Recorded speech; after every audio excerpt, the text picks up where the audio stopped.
नमस्कार. कधी विचार केलाय की प्रत्येक झाड, प्रत्येक प्राणी, अगदी प्रत्येक लहान जीव हा एक प्रकारचा छोटा रासायनिक कारखाना असतो.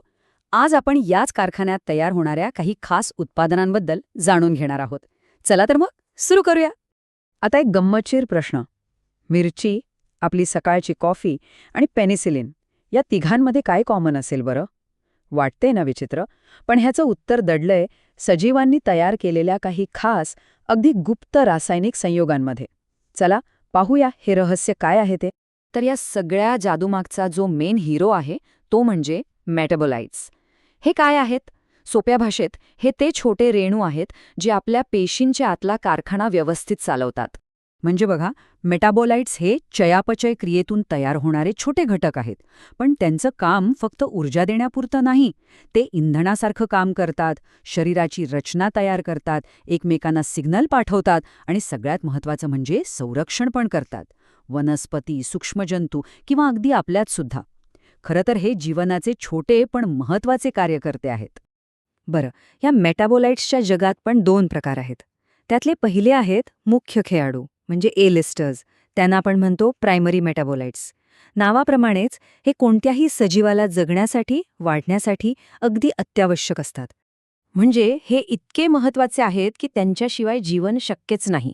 विचार करा, वाढ, विकास, श्वास घेणं, प्रकाश संश्लेषण या सगळ्या थेट प्रक्रियांमध्ये हेच असतात.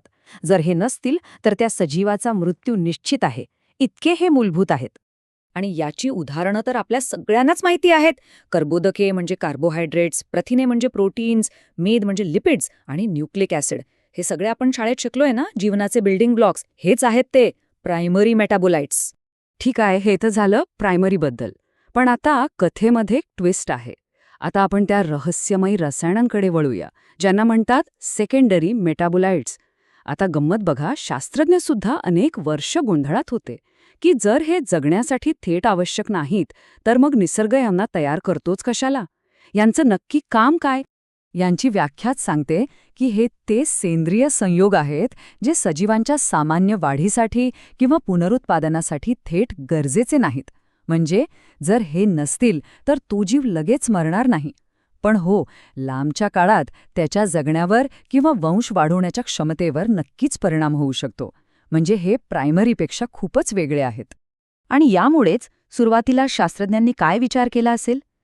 त्यांना वाटलं की हे सेकंडरी मेटाबोलाइट्स म्हणजे दुसरं तिसरं काही नसून वनस्पतींमधला कचरा आहे, टाकाऊ पदार्थ. पण आपण जाणतो, निसर्गात कोणतीच गोष्ट विनाकारण नसते. आणि हा एक खूप मोठा गैरसमज होता जो पुढे दूर होणार होता. हा फरक आपण या तक्त्यातून अजून चांगला समजू शकतो. बघा, वाढीमधली भूमिका प्रायमरीची थेट आणि आवश्यक आहे, तर सेकंडरीची नाही. ते नसले तर काय होतं? प्रायमरीच्या अनुपस्थितीत लगेच मृत्यू, तर सेकंडरीच्या अनुपस्थितीत हळूहळू कमजोरी येते. आणि एक महत्त्वाचा मुद्दा, प्रायमरी मेटाबोलाइट्स जवळपास सगळ्या सजीवांमध्ये सापडतात, पण सेकंडरी मात्र काही विशिष्ट प्रजातींपुरतेच मर्यादित असतात. आणि इथेच येतो आपल्या कथेमधला सगळ्यात मोठा ट्विस्ट. ज्यांना शास्त्रज्ञ कचरा किंवा टाकाऊ पदार्थ समजत होते, ते खरं तर वनस्पतींचं एक गुप्त शस्त्र आहे. हो, स्वतःच्या संरक्षणासाठी वापरलेलं एक अत्याधुनिक शस्त्रागार. मग काय आहे हे शस्त्र?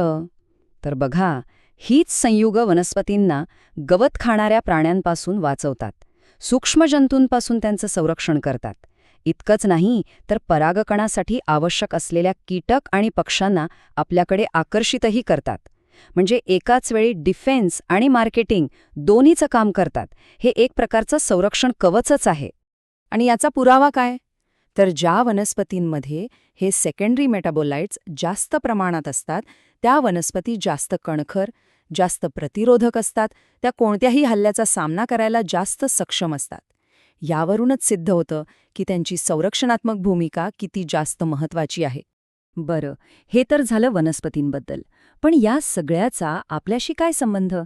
तर संबंध आहे, आणि खूप मोठा आहे.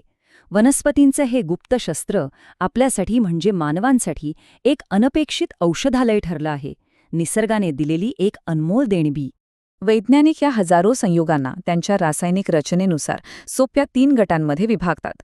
पहिले आहेत टर्पेन्स, ज्यात मुख्यतः कार्बन आणि हायड्रोजन असतं आणि ते सुगंध किंवा चव देण्यासाठी वापरले जातात. दुसरे फेनॉलिक्स, जे औषधांमध्ये खूप महत्वाचे आहेत. आणि तिसरे नायट्रोजनयुक्त संयुगे, ज्याचं उत्तम उदाहरण म्हणजे कॅफीन.